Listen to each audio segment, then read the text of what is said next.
नमस्कार। कभी सोचा है कि एक नन्हे से बच्चे का दिमाग जन्म से भी पहले दुनिया को समझने की तैयारी कैसे शुरू कर देता है? आज हम इसी कमाल के सफर को समझने वाले हैं। कैसे एक ब्लूप्रिंट से एक पूरा अस्तित्व तैयार होता है और एक बच्चे का दिमाग असल में विकसित कैसे होता है। अच्छा, चलिए जरा 100 साल से भी ज्यादा पीछे चलते हैं। तब विलियम जेम्स जैसे बड़े मनोवैज्ञानिक मानते थे कि बच्चे तो बस एक कह सकते हैं शोरगुल वाली उलझन में जीते हैं। उनके लिए दुनिया में सब कुछ अस्त व्यस्त और बिना किसी मतलब का होता था। लेकिन क्या वाकई में ऐसा है?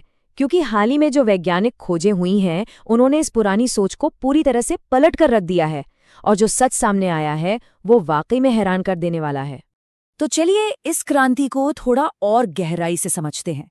ये एक बहुत बड़ा बदलाव है।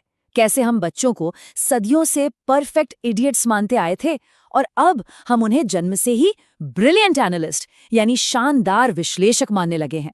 देखिए, सदियों तक बच्चे का दिमाग एक पहेली जैसा था। रूसो से लेकर पियाजे तक सबका यही मानना था कि बच्चे बहुत कम जानते हैं। लेकिन अब हमारे पास नए तरीके हैं, जैसे कि बच्चे किस चीज को कितनी देर तक देखते हैं, इसके पैटर्न को एनालाइज करके हम उनके दिमाग की इस जटिल दुनिया में झांक पाए हैं। अब हम थोड़ा और पीछे चलते हैं, जन्म से भी पहले। जी हाँ, क्योंकि एक बच्चे के दिमाग की कहानी असल में गर्भ में ही शुरू हो जाती है।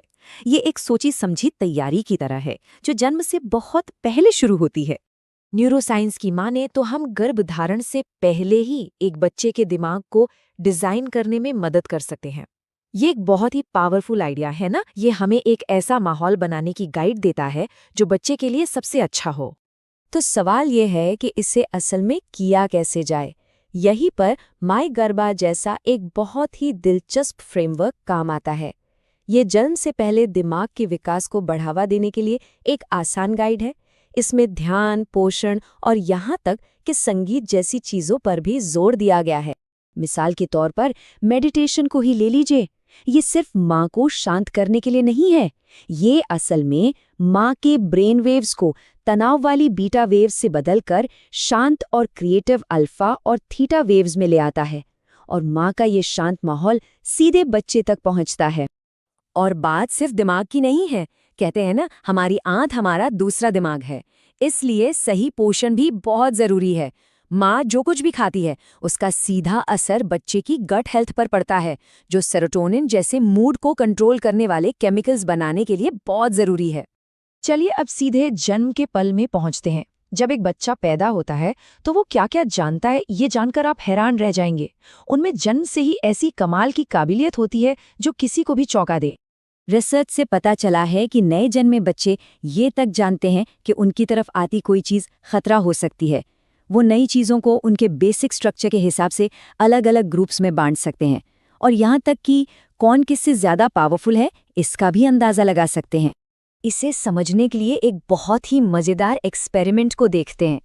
कल्पना कीजिए, बच्चों को एक पपेट शो दिखाया जा रहा है। वो देखते हैं कि एक भालू हाथी पर भारी पड़ता है। फिर वो देखते हैं कि एक हिप्पो उसी भालू पर भारी पड़ता है।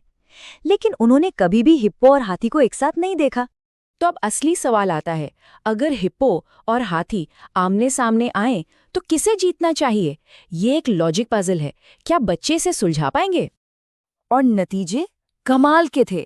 बच्चों ने उस सीन को ज्यादा देर तक घूरकर देखा जहां हाथी हिप्पो पर भारी पड़ रहा था, यानी जो लॉजिक के हिसाब से गलत था। इसका मतलब है कि उन्होंने अपने दिमाग में पहले ही सही सोशल हायरार्की का हिसाब लगा लिया था। कमाल है ना? लेकिन कहानी जन्म पर खत्म नहीं होती। असल में ये तो बस शुरुआत है। जन्म के बाद भी दिमाग का विकास होता रहता है और अब असली खेल शुरू होता है, माहौल का। बच्चे के इमोशनल और फिजिकल माहौल का, जो उसके दिमाग को आकार देता है। इस बारे में डॉक्टर गैबर माटे का काम बहुत दिलचस्प है। वो एडीएचडी को कोई बीमारी नहीं मानते, बल्कि बचपन में हुए तनाव से निपटने का दिमाग का एक इंटेलिजेंट तरीका मानते हैं। मतलब ये कोई विरासत में मिली बीमारी नहीं है, बल्कि माहौल की वजह से हुई एक डेवलपमेंटल प्रतिक्रिया है। जैसा कि डॉक्टर माटे कहते हैं, एक सेंसिटिव बच्चा अपने परिवार के सारे वाइब्स, एनर्जी और तनाव को महसूस कर लेता है। उसका दिमाग इन तनावों को सोखता है और फिर उस पर रिएक्ट करता है, जो अक्सर ध्यान न देने जैसे व्यवहार में दिखता है। ये असल में उस तनाव से बचने का एक तरीका है। तो इन सब वैज्ञानिक बातों का मतलब क्या निकलता है? ये सारी बातें हमें एक ही जगह पर ले आती हैं, पेरेंट्स और केयरगिवर्स के पावरफुल रोल पर। ये सिर्फ जानने की बात नहीं है, बल्कि इसे अपनी जिंदगी में अपनाने की है। तो सबसे जरूरी बातें क्या है जो हमें याद रखनी है? पहली, विकास जन्म से बहुत पहले शुरू हो जाता है। दूसरी, बच्चे कोरे कागज नहीं होते, वो पैदाइशी ब्रिलियंट एनालिस्ट्स होते हैं। तीसरी, घर का इमोशनल माहौल बच्चे के दिमाग के कनेक्शन को सचमुच में बनाता है। और चौथी, प्यार और देखभाल भरे रिश्ते ही सबसे ताकतवर टूल है।